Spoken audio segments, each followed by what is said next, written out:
Sheri D, licensing account professional. In this video, we're going to talk about 3 common deficiencies that we see in applications.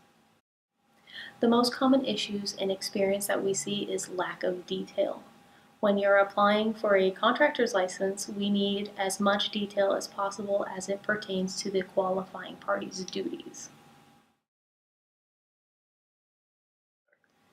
People who need to submit a background check is anyone who is going to be listed on the license. Usually the issues that we see in background checks is that they are too old. Background checks need to be performed within 60 days of turning in your license application to the registrar.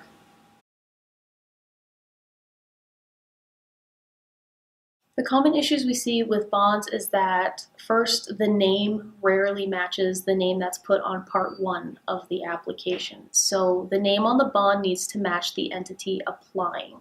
Another item is the license classification. The license classification needs to match exactly the classification that you're applying for. That is the classification number and description of the classification. The penal sums, if you are applying for a dual license, they need to be broken out to reflect both a commercial amount and a residential amount. Also, the age of the bond. We cannot accept a bond if it is over 6 months old.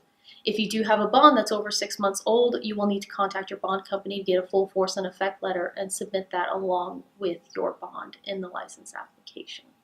If at any time you have questions while filling out your application, please feel free to call the registrar.